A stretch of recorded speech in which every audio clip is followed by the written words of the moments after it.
Namaskar. I welcome you in the Prabhat language class. Students, today we shall study parts of sentence. विद्यार्थियों, आज हम आप parts of sentence पढ़ेंगे, sentence के भाग। इसके पूर्व आपको एक वीडियो भेजा गया था, हो सकता है आप देखे हों। वह था सेंटेंस टाइप्स, वाक्यों के प्रकार, जिसमें बताया गया था कि वाक्य क्या होता है। A group of words which makes a complete sense is called sentence. शब्दों का वह समूह जिसका पूर्ण अर्थ निकलता हो, पूर्ण भाव निकलता हो, वाक्य कहलाता है। तो आज हम आप वाक्य के भाग पढ़ने चल रहे हैं। स्टूडेंट्स, वाक्य के मुख्य रूप से दो भाग होते हैं। एक सब्जेक्ट होता है और दूसरा होता है प्रेडिकेट। Subject and predicate. यहाँ पर समझें, सब्जेक्ट का मतलब उद्देश्य, प्रेडिकेट का मतलब विधेय। प्रेडिकेट विधेय, विधेय। अब स्टूडेंट समझें, उद्देश्य के विषय में था। सबसे पहले हम सब्जेक्ट के विषय में पढ़ने चल रहे हैं। सब्जेक्ट क्या होता है? द पर्सन और thing about which something is said is called subject. कि वह व्यक्ति या वस्तु जिसके विषय में कुछ कहा जाए वह सब्जेक्ट कहलाता है, वह उद्देश्य कहलाता है।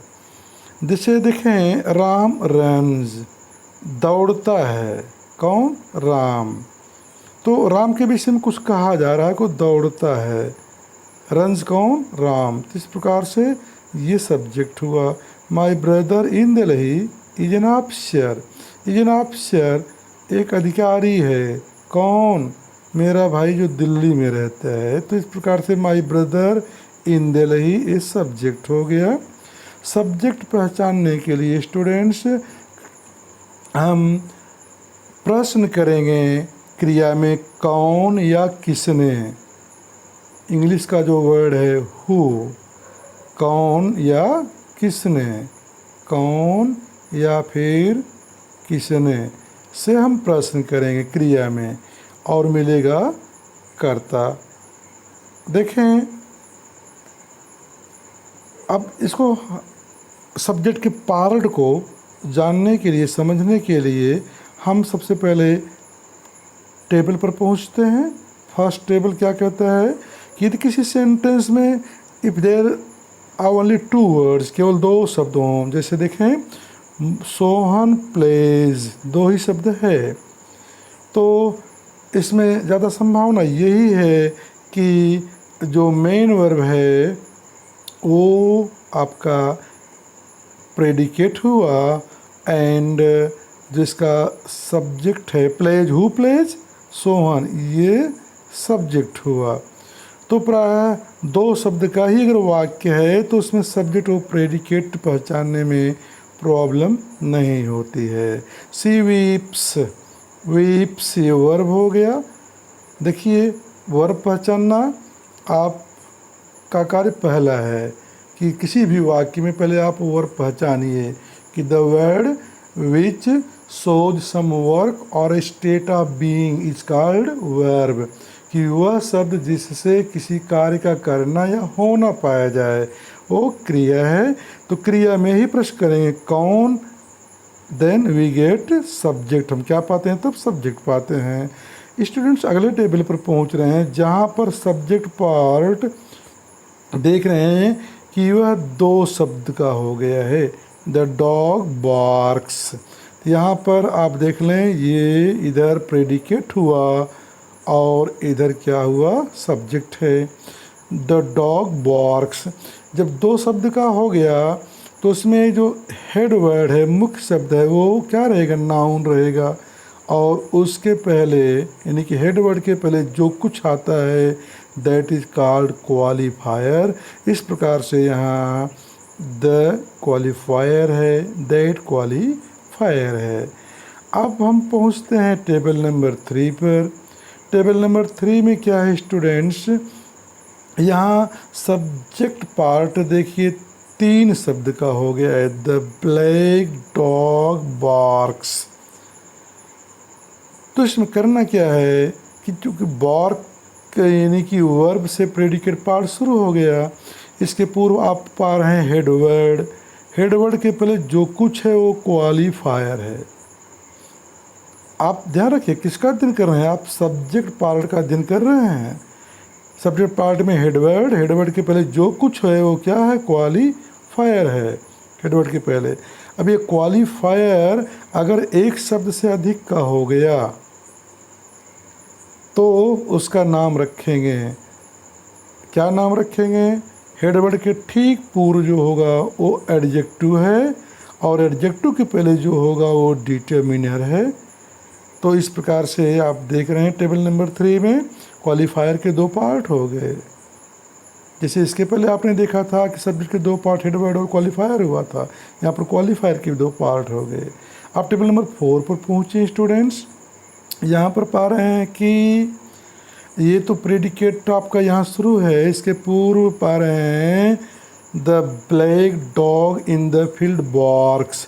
बार्क्स भौंकता है, कौन भौंकता है, the black dog in the field, कह रहे हैं को फील्ड में जो काला कुत्ता है। तो यहाँ हेडवर्ड कौन सा हो गया, डॉग हो गया हेडवर्ड। हेडवर्ड के पहले जो कुछ है वो क्वालिफायर है, द ब्लैक क्वालिफायर हो गया। अब हेडवर्ड के ठीक पहले अगर ये एक ही शब्द का रहता तो क्वालिफायर ही, कोई प्रॉब्लम नहीं। अगर 2 शब्द का हो गया क्वालिफायर आपका, तो हेडवर्ड के ठीक पहले जो है वो एडजेक्टिव है, उसके पहले जो है डिटर्मिनर है। यहाँ स्टूडेंट्स आप देख रहे हैं हेडवर्ड और प्रेडिकेट के बीच में, हेडवर्ड और प्रेडिकेट के बीच में कुछ आया है। क्या आया स्टूडेंट्स, हेडवर्ड और प्रेडिकेट के बीच में एडजेक्टिवल फ्रेज आ गया है। कह रहे हैं द ब्लैक डॉग, काला कुत्ता, कौन सा काला कुत्ता, कह रहे हैं इन द फील्ड, जो फील्ड में है।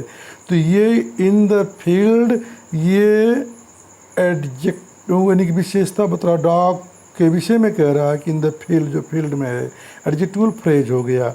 फ्रेज किसे कहते हैं, जब कोई पार्ट्स ऑफ स्पीच एक शब्द से अधिक का हो जाए तो वह पार्ट्स ऑफ स्पीच फ्रेज हो जाता है। तो यहाँ डॉग के विषय में बतलाया जा रहा है कि वही डॉग, वही जिसकी विशेषता क्या है कि जो फील्ड में है वह एक सबसे अधिक का है ये। हाँ, करें that naughty girl on the table weeps, table पर जो बैठी हुई है नॉटी गर्ल वो रोती है। तो यहाँ पर ऑन द टेबल ये एडजेक्टिवल फ्रेज है।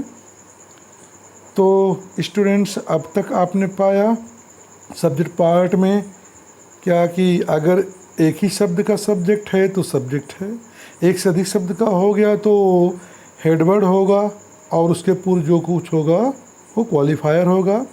अगर क्वालिफायर एक से शब्द से अधिक का हो गया तो हेडवर्ड के पहले जो कुछ है एडजेक्टिव है और एडजेक्टिव के पहले जो कुछ भी होगा वो डिटर्मिनर होगा। स्टूडेंट्स प्रेडिकेट और हेडवर्ड के बीच में जो आता है वो एडजेक्टिवल फ्रेज होता है। टेबल नंबर 5 पर पहुंच जाएं। टेबल नंबर 5 में ये बताया जा रहा है कि सब्जेक्ट, अभी इसके पहले आपने देखा कि नाउन प्रायः और प्रोनाउन भी होता है, लेकिन अगर केवल अगर प्रोनाउन सब्जेक्ट है तो उसके पहले आप ये नहीं पाएंगे क्वालिफायर ये सब। तो अब यहाँ आप देखें सब्जेक्ट क्या है, verb plus ING, verb plus ING बना हुआ है, सब्जेक्ट के स्थान पर यूज़ किया गया है। तो स्टूडेंट्स जब सब्जेक्ट के स्थान पर वर्ब प्लस आईएनजी का प्रयोग हो तो इसे जीरेंड बोलते हैं, जीरेंड। स्मोकिंग इज हार्मफुल, धूम्रपान नुकसानदेह है। दूसरा क्या है को walking is a good exercise, सैर करना, पैदल चलना ये अच्छा व्यायाम है। तो यहाँ क्या है वॉक प्लस आईएनजी, इसमें स्मोक प्लस आईएनजी था। तो इस प्रकार से सब्जेक्ट के स्थान पर वर्ब प्लस आईएनजी भी आता है और जब वर्ब प्लस आईएनजी सब्जेक्ट के स्थान पर आएगा तो उसे बोलेंगे जीरेंड। स्टूडेंट्स टेबल नंबर 5 पर पहुँच जाएँ। सॉरी, टेबल नंबर 5 ये था जिरेन। आप टेबल नंबर आप ये होना चाहिए 6, यहाँ गलती हुई है, देख लें। ये टेबल नंबर जो 7 करके है, वास्तव में 6 होना चाहिए। इसमें क्या है कि स्टूडेंट्स यहाँ पर सब्जेक्ट के स्थान पर आ गया है इन्फिनिटिव, टू प्लस वर्ब आया हुआ है। यहाँ to work is to worship, कार्य ही पूजा है। फिर दूसरा एग्जाम्पल है to work hard should be our aim, कठिन परिश्रम करना ही हमारा उद्देश्य होना चाहिए। तो स्टूडेंट सब्जेक्ट के स्थान पर अगर टू प्लस वर्ब आता है तो उसको इन्फिनिटिव बोलते हैं। आप अगले टेबल पर पहुँचे स्टूडेंट्स, जो टेबल नंबर 7 होना चाहिए। इस पर क्या पा रहे हैं कि सब्जेक्ट के स्थान पर इट का प्रयोग होता है। इट, अगर सब्जेक्ट के स्थान पर इट का प्रयोग है तो उसे न्यूट्रल या इम्पर्सनल इट बोलते हैं। न्यूट्रल या फिर इम्पर्सनल इट बोलते हैं। इट इज़ वेरी हॉट, बहुत गर्मी है। न्यूट्रल क्यों कि इसका कोई यहाँ पर आप इस कोई हिंदी नहीं बता रहे हैं। आप ये नहीं करें कि यह बहुत गर्मी है, आप करें बहुत गर्मी है। जैसे देखें, इट वॉज वेरी डार्क, बहुत अंधेरा था, इसलिए इसको न्यूट्रल इट बोलते हैं। स्टूडेंट्स आप टेबल नंबर जो 8 होना चाहिए उस पर पहुंच गए हैं। इस पर देखें, सब्जेक्ट के स्थान पर देयर का प्रयोग होता है तो उसे इंट्रोडक्टरी एडवर्ब के रूप में मानते हैं। क्यों कि आप देखें, देयर वाज अ किंग, एक राजा था, तो यहाँ पर इसकी कोई हिंदी नहीं बन रही है, एक राजा था।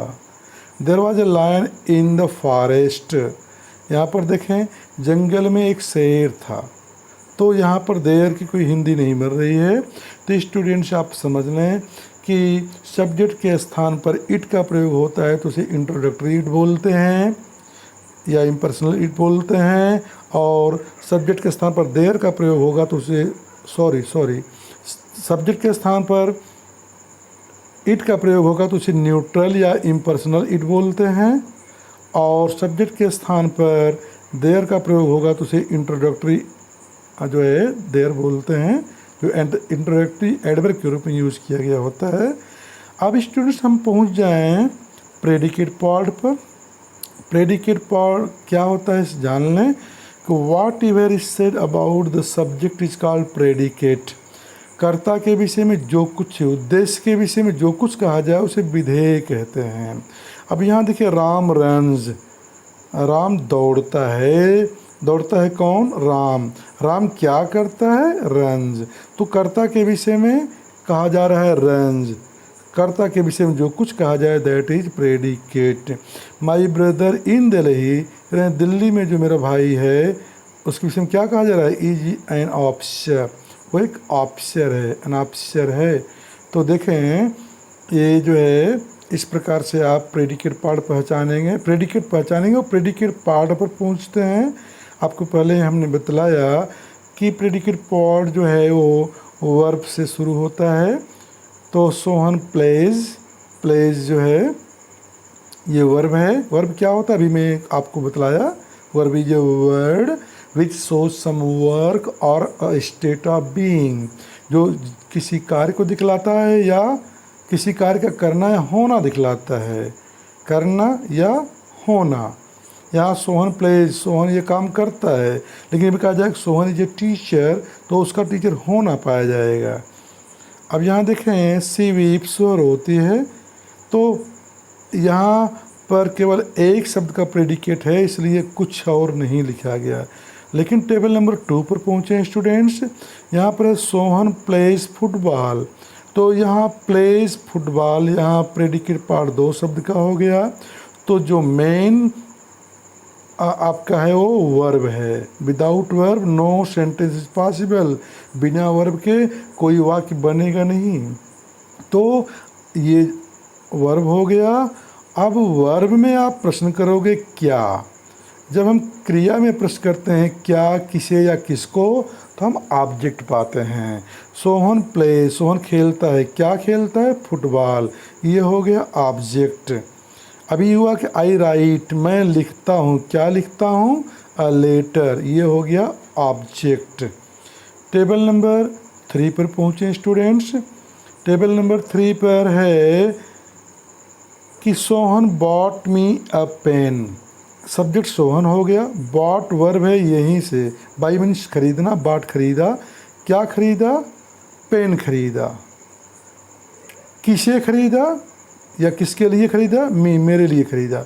यहाँ पर स्टूडेंट्स ध्यान देंगे कि यहाँ 2 ऑब्जेक्ट हो जा रहे हैं। एक ऑब्जेक्ट था तो आपने केवल उसे ऑब्जेक्ट कहा, लेकिन जब ऑब्जेक्ट एक से अधिक हो गया तो क्या के उत्तर में जो मिलेगा वो डायरेक्ट ऑब्जेक्ट होगा और किसे या किसको के उत्तर में जो मिलेगा वो इनडायरेक्ट ऑब्जेक्ट होगा। देखिए, बॉट खरीदा, क्या खरीदा? अ पेन, डायरेक्ट ऑब्जेक्ट हो गया। किसे या किसके लिए? मेरे लिए खरीदा, ये इनडायरेक्ट ऑब्जेक्ट हो गया। स्टूडेंट ध्यान देने की बात यह है कि इनडायरेक्ट ऑब्जेक्ट प्रायः सजीव होता है और डायरेक्ट ऑब्जेक्ट प्रायः क्या होता है? ये डायरेक्ट ऑब्जेक्ट, हाँ, डायरेक्ट ऑब्जेक्ट प्रायः निर्जीव होता है, इनडायरेक्ट ऑब्जेक्ट सजीव होता है, लेकिन डायरेक्ट ऑब्जेक्ट प्रायः निर्जीव होता है। सजीव भी हो सकता है, जैसे अभी ये कहते हैं कि ही गिव मी अ हैन, तो सजीव हो जाएगा। इस प्रकार से आप यहाँ ये देख रहे हैं अभी कि वर्ब के ऑब्जेक्ट अगर एक से अधिक हुआ तो उसको हम डायरेक्ट, इनडायरेक्ट और डायरेक्ट का नाम देंगे। अगले टेबल पर स्टूडेंट्स आप ये देखें कि इसके पूर्व में पहले इनडायरेक्ट ऑब्जेक्ट था तब डायरेक्ट, लेकिन इस टेबल में आप देखें कि डायरेक्ट ऑब्जेक्ट पहले आया है, इनडायरेक्ट ऑब्जेक्ट बाद में आया है। सोहन बॉट, सोहन खरीदा, क्या खरीदा? पेन। किसे या किसके लिए? For me. तो यहाँ इनडायरेक्ट ऑब्जेक्ट बाद में आ गया। He told a story to Ravi, उसने रवि को एक कहानी बतलाया। तो ध्यान दें, जब इनडायरेक्ट ऑब्जेक्ट बाद में आएगा स्टूडेंट्स तो उसके पहले फॉर या टू का प्रयोग होगा। ध्यान दें, अगर के लिए का भाव है, सोहन मेरे लिए कलम खरीदा, तो के लिए का भाव है तो फॉर लगाएंगे और को का भाव है तो टू लगाएंगे। क्लियर? यहाँ पर आपने क्या सीखा कि हम डायरेक्ट और इनडायरेक्ट ऑब्जेक्ट के प्लेस को इंटरचेंज कर सकते हैं, आपस में बदल सकते हैं। अब टेबल नंबर 5 पर पहुँच जाएं स्टूडेंट्स। यहाँ पर क्या है कि आई लाइक, मैं पसंद करता हूँ, क्या? रीडिंग स्टोरी, रीडिंग पढ़ना पसंद करता हूँ, क्या? कहानी। यहाँ पर यह है कि ऑब्जेक्ट जिरेंड है, वर्ब प्लस आईएनजी, उसी को जिरेंड बोलते हैं ना। अभी सब्जेक्ट पार्ट में आपने देखा कि सब्जेक्ट के स्थान पर यदि वर्ब प्लस आईएनजी आता है तो उसे जिरेंड बोलते हैं। ठीक उसी प्रकार से यहाँ आप देख रहे हैं कि ऑब्जेक्ट के स्थान पर भी जिरेंड आता है, वर्ब प्लस आईएनजी आता है। He does not like gossiping, वह गपशप नहीं पसंद करता है। क्लियर? अब आप टेबल नंबर 6 पर पहुँच जाएँ स्टूडेंट्स। यहाँ भी आप पाएंगे कि दे वांट टू वर्क, वे चाहते हैं, क्या चाहते हैं? टू वर्क, कार्य करना। तो यहाँ पर आप देखें कि आपने प्रश्न किया दे वांट, वो चाहते हैं, क्या चाहते हैं? To work. क्या के उत्तर में टू वर्क आ गया, ऑब्जेक्ट है, लेकिन यहाँ यह object verb plus two plus verb है, टू प्लस वर्ब, इसको इन्फिनिटिव बोलते हैं। जैसा कि आपने सब्जेक्ट पार्ट में भी देखा कि इन्फिनिटिव सब्जेक्ट के स्थान पर भी आता है, यहाँ आप देख रहे हैं कि ऑब्जेक्ट के स्थान पर आता है, किसकी तरह? जिरेंड की तरह। अब आप टेबल नंबर 7 पर पहुँच जाएं स्टूडेंट्स। यहाँ क्या मिलता है? यहाँ आपको मिलेगा कम्प्लीमेंट, मीन्स पूरक। कम्प्लीमेंट मीन्स पूरक, यानी कि जो आकर के वाक्य को पूरा करता है। इस सेंटेंस को समझें, the teacher made me the monitor, teacher ने मुझे मॉनिटर बनाया। अभी आप द मॉनिटर न लिखें, केवल कहें कि द टीचर मेड मी, तो वाक्य का अर्थ वो निकलने वाला नहीं है, पूरा नहीं होगा। अध्यापक ने मुझे बनाया, जब तक नहीं कहेंगे मॉनिटर तब तक वाक्य पूरा नहीं होगा। तो पूरा करने के लिए पूरक लगता है, जिसको अंग्रेजी में कम्प्लीमेंट कहते हैं स्टूडेंट्स। तो आप ज़रा देखें, द टीचर मेड, टीचर ने बनाया, किसे बनाया, किसको बनाया, मी, ऑब्जेक्ट हो गया। अब आप कहेंगे किसे किसको से इनडायरेक्ट ऑब्जेक्ट मिलता है, तो नहीं, यहाँ क्योंकि केवल एक ऑब्जेक्ट है इसलिए इसको ऑब्जेक्ट लिखा गया। अब आप कहेंगे टीचर ने मुझे बनाया, क्या बनाया, द मॉनिटर, क्या के उत्तर में द मॉनिटर आया, तो आप कहेंगे कि क्या के उत्तर में ऑब्जेक्ट मिलता है, इस प्रकार से यह ऑब्जेक्ट होना चाहिए, लेकिन स्टूडेंट्स ये ऑब्जेक्ट नहीं है। क्यों? क्योंकि मी के से अलग इसका अस्तित्व नहीं है, जो मी है वही तो मॉनिटर है। ये दोनों दो वस्तु नहीं हैं। जब दोनों दो वस्तु नहीं है तो कैसे इसको आप ऑब्जेक्ट कर सकते हैं, दोनों। तो इस प्रकार से तो है क्या दो मॉनिटर, ये मॉनिटर आ करके ऑब्जेक्ट को पूरा कर रहा है, ये ऑब्जेक्ट कंप्लीमेंट हो गया। ध्यान देने की बात है। The villagers elected him the head of the village, villagers elect किए, किसको इलेक्ट किए, हिम, उसको, ये ऑब्जेक्ट हो गया। क्या इलेक्ट किए, क्या चुने, the head of the village, गांव का मुखिया। अब ये क्या के उत्तर में जो आया हुआ है वह हिम से के अलग कोई दूसरा नहीं है। इस प्रकार से यह ऑब्जेक्ट नहीं हुआ, भले ही क्या के उत्तर मिल रहा है, यह पूरक हुआ किसका, हिम का, ऑब्जेक्ट का। तो इस प्रकार से यह ऑब्जेक्ट कंप्लीमेंट आप देख रहे हैं। यहाँ पर ये जो ऑब्जेक्ट कंप्लीमेंट है वो नाउन है, नाउन फ्रेज है। यहाँ देखिए द मॉनिटर नाउन है, ये नाउन है, और ये नाउन फ्रेज है। हमने आपको पहले बताया कि जब कोई पार्ट्स ऑफ स्पीच एक से अधिक शब्द का हो जाए तो उसका फ्रेज कहलाता है। अब आप टेबल नंबर 8 पर पहुँचे स्टूडेंट्स। इसमें देखिए आप क्या पा रहे हैं, इसमें पा रहे हैं कि the news made me happy, समाचार ने मुझे प्रसन्न किया, खुश किया। तो द न्यूज़ मेड बनाया, किसे बनाया, मी, मुझे बनाया, क्या बनाया, हैप्पी बनाया। अब यहाँ देखें हैप्पी मी से अलग इसका कोई अलग से वस्तु नहीं है, कोई अलग से इसका अस्तित्व नहीं है। तो ये जो है हैप्पी मी को पूरा कर रहा है, ऑब्जेक्ट को पूरा कर रहा है, लेकिन वास्तव में है ये क्या, ये वास्तव में ये है एडजेक्टिव। तो इस प्रकार से ये एडजेक्टिव कंप्लीमेंट हुआ, जिसको आप देख रहे हैं। तो जो ऑब्जेक्ट कंप्लीमेंट है वो एडजेक्टिव हो सकता है, एडजेक्टिव हो सकता है। आप दूसरा देखें, सी सेव्ड, वो सेव की, क्या सेव की, मनी, मनी किस हेतु कह रहे हैं, फॉर द फेस्टिवल, उत्सव के लिए, यानी कि उत्सव पर खर्च करने के लिए। तो यहाँ देख रहे हैं ये जो एडजेक्टिवल फ्रेज हो गया। आगे आप देख लें student, I feel my self tired, I feel मैं अनुभव करता हूँ, किसको, अपने आप को, खुद को। यह देख लें रिफ्लेक्सिव प्रोनाउन हो गया, ऑब्जेक्ट हो गया। कैसा फील करता है, टायर्ड।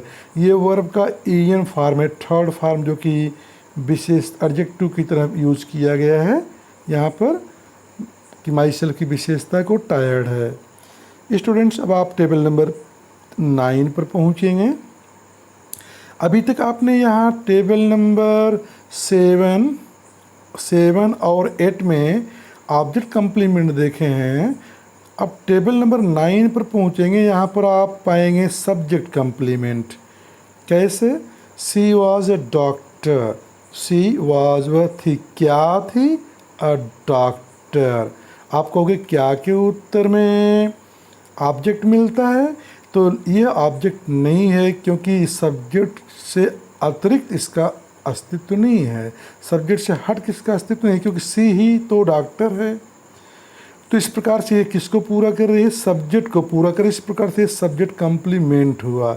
स्टूडेंट्स ध्यान रखिएगा कि जिस वाक्य में सब्जेक्ट कंप्लीमेंट होते हैं उसका जो वर्ब होता है वो लिंकिंग वर्ब कहलाता है, जोड़ने वाली क्रिया कहलाती है। किसको जोड़ती है, वो जोड़ती है सब्जेक्ट से किसको, प्रेडिकेट को, सब्जेक्ट से प्रेडिकेट को जोड़ती है। आप यहाँ देख लें कि श्याम इज ए बॉय। अब यहाँ बॉय का अलग अस्तित्व नहीं है, श्याम से हट के इसका अस्तित्व नहीं है। इस प्रकार से अब वाई कम्प्लीमेंट हुआ, लेकिन है किसका कम्प्लीमेंट? सब्जेक्ट का कम्प्लीमेंट है।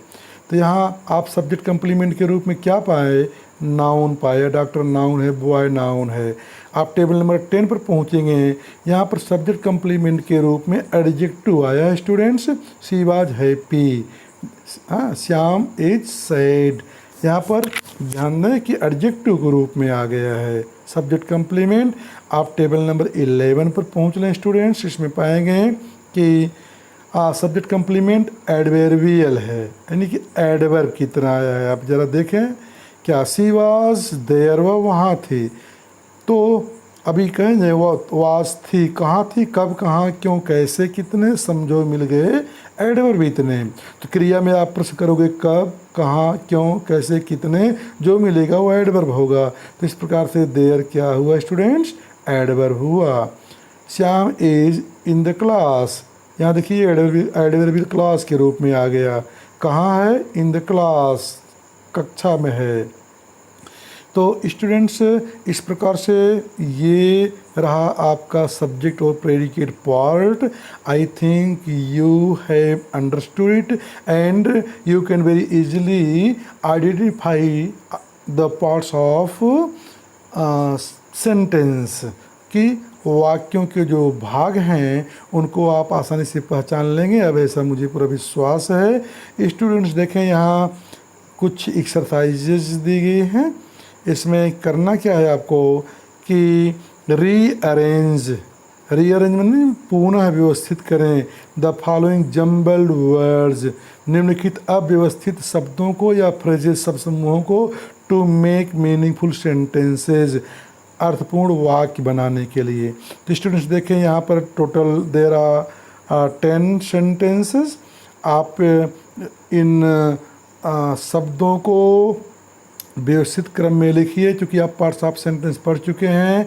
व्यवस्थित क्रम में लिख करके एक मीनिंगफुल वाक्य आपको बनाना है। इस प्रकार से आप टोटल 10 सेंटेंस बनाएंगे। So students try to do this work and also try to make more exercises, to do more exercises from different books and guides. Okay, thanks for watching this video.